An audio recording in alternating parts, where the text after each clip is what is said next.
বারাসাতে নিখোঁজ শিশুর দেহ উদ্ধারের পর বাচ্চা চুরির গুজবে তুলকালাম। এক মহিলা সহ ৩ জনকে গণপিটুনি উত্তেজিত জনতার। আর এই ঘটনায় ১৭ জনকে গ্রেফতার করেছে পুলিশ। কথা বলবো আমাদের প্রতিনিধি সমীরণ পালের সঙ্গে। সমীরণ, কোন কোন ধারায় মামলা রুজু হয়েছে, কি জানতে পারছো? দেখো, তোমাকে প্রথমেই বলি যে ১৭ জনকে গ্রেপ্তার করা হয়েছে স্রেফ গণপিটুনিতে যাদের যে জখম করা হয়েছে সেই ঘটনা। অর্থাৎ ৩টি মামলা রুজু করা হয় পুলিশের পক্ষ থেকে। গতকাল বারাসাতের কামাখ্যা মন্দির এবং ভোলা কাছারি রোড এলাকায় যে গণপিটুনি দেওয়া হয় ২ জন পুরুষ এবং ১ জন মহিলাকে। তার পাশাপাশি বারাসাতের সরোজ পার্কে বিকেলবেলা একজনকে এই একইভাবে গণপিটুনি দেওয়া হয়। এই মুহূর্তে একজন মহিলা সহ ৩ জন বারাসাত মেডিকেল কলেজ হাসপাতালে আশঙ্কাজনক অবস্থায় ভর্তি রয়েছে এবং মোট ৩টি মামলায় ১৭ জনকে গ্রেপ্তার করেছে এবং তাদেরকে আজকে বারাসাত আদালতে পেশ করা হবে। তাদেরকে জিজ্ঞাসাবাদ করে পুলিশ জানতে পারে যে তারা একটি ফেসবুকে একটি গ্রুপের মাধ্যমে তারা জানতে পারে যে এখানে শিশু পাচার চক্র সক্রিয়। শুধু তাই নয়, এবং অঙ্গ পাচার চক্র, অর্থাৎ শিশুদেরকে পাচার করার পর তাদের গুরুত্বপূর্ণ অঙ্ক কেটে নেওয়া হবে, এই ধরনের গুজব ছড়ানো হচ্ছিল বারবার ফেসবুকে বা বিভিন্ন সোশ্যাল মিডিয়ায়। সেক্ষেত্রে পুলিশের পক্ষ থেকে গত কয়েকদিন ধরে তাদেরকে সতর্ক করা হয়েছিল।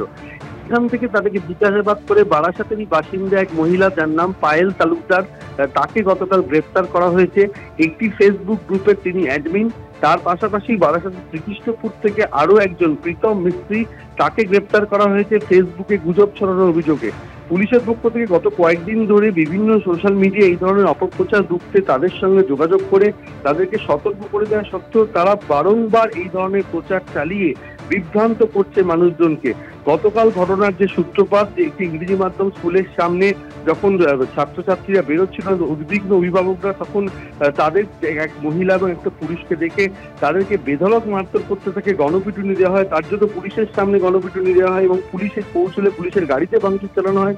এরপর র্যাব নামানো হয়, লাঠি উঠিয়ে উত্তেজিত বাসিন্দাদেরকে সরিয়ে দেওয়া হয়। এরপর তল্লাশি চালিয়ে ১৭ জনকে গ্রেপ্তার করা হয়েছে।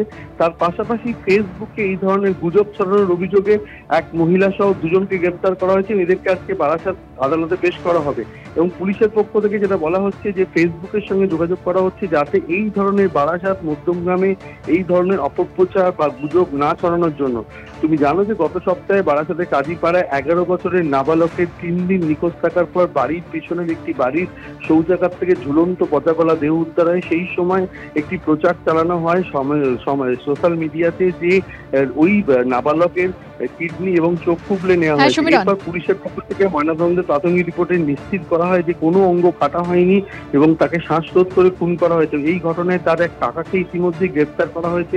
তাকে 10 দিনের পুলিশ হেফাজতের নির্দেশ দিয়েছে বারাসাত আদালত। ধন্যবাদ সমীরণ। ফের রাজ্যে সক্রিয় ইডি। এই মুহূর্তে রাজ্যে 2টি জায়গায় চলছে ইডির অভিযান। বেলঘরিয়া এবং শালকিয়া, হাওড়ার শালকিয়ায় 2টি জায়গায় একযোগে তল্লাশি চালাচ্ছেন এনফোর্সমেন্ট ডিরেক্টরেটের আধিকারিকরা। দিল্লির একটি সাইবার প্রতারণা মামলা, সেই মামলাতেই 2 জায়গায় তল্লাশি। আমাদের প্রতিনিধি সুকান্ত মুখোপাধ্যায় এই মুহূর্তে সরাসরি রয়েছেন আমাদের সঙ্গে। সুকান্ত, প্রথমত বেলঘরিয়া, সেখানে এক সফটওয়্যার কোম্পানির কর্মী, তার ফ্ল্যাটে হানা দিয়েছেন ইডি আধিকারিকরা। অন্যদিকে শালকিয়ার ব্যবসায়ী, কোন অভিযোগে 2 জায়গাতে তল্লাশি? দেখো, যেটা ইডি সূত্রে জানা যাচ্ছে যে একটি দিল্লিতে সাইবার ফ্রড মামলা বা সাইবার প্রতারণা মামলাতে এদিন শহরের 2টি জায়গাতে এই অভিযান চালানো হচ্ছে ইডির তরফে। আমরা যেখানে রয়েছি 49 জাগ্রত পল্লী, যা কিনা বেলঘরিয়ার মধ্যে পড়ছে, সেখানে যার ফ্ল্যাটে এই মুহূর্তে রেড হচ্ছে সেখানে কিন্তু ইডির 8 জন আধিকারিক রয়েছেন। কিছুক্ষণ আগে আমরা 2 জন আধিকারিককে বেরিয়ে যেতে দেখলাম এবং রাজেশ প্রসাদ নাম এই ব্যবসায়ীর 6 মাস যাবৎ তিনি এই ফ্ল্যাটে শিফট করেছেন।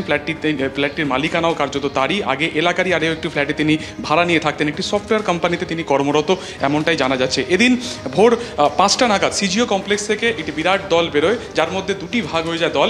একটি রয়েছে হাওড়া শালকিয়াতে, যেখানে সুরজ দুবে নামে একজনের বাড়িতে রেড করা হয়েছে। যদিও সুরজ দুবে তিনি কিন্তু বাড়িতে নেই, তার পরিবার জানিয়েছে যে তিনি গুজরাটে রয়েছেন।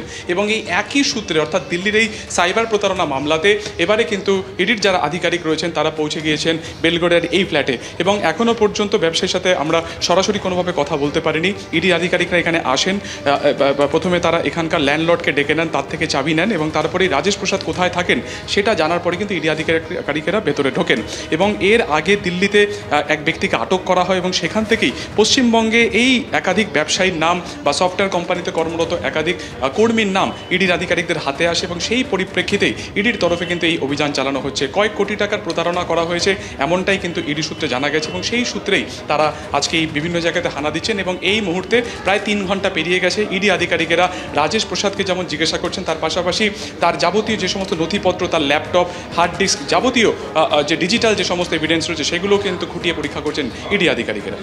ধন্যবাদ সুকান্ত। এবং দেখা যাচ্ছে ইডির আধিকারিক যারা রয়েছেন তারা কিন্তু ফের এখানে প্রবেশ করছেন।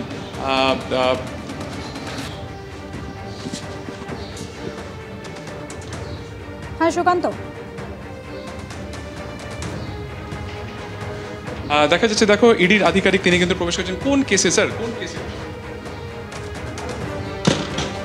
তিনি কিন্তু পরিষ্কার বলছেন যেটা যে দিল্লির একটি সাইবার প্রতারণা মামলাতে তারা এখানে এসেছেন, তার সঙ্গে কলকাতার কানেকশন হচ্ছে যে এই সফটওয়্যার একটি বেসরকারি একটি সফটওয়্যার কোম্পানিতে কাজ করেন একজন কর্মীর নাম রাজেশ প্রসাদ, যার নাম তার যোগ সরাসরি তারা কিন্তু পেয়েছেন এবং সেই সূত্রে তার ব্যাংক অ্যাকাউন্ট থেকে শুরু করে তার যাবতীয় নথিপত্র, ল্যাপটপের যাবতীয় যে সমস্ত ডিজিটাল এভিডেন্স সবটাই কিন্তু ক্ষতি দেখছেন ইডি আধিকারিকেরা। ধন্যবাদ সুকান্ত, তুমি নজর রাখো।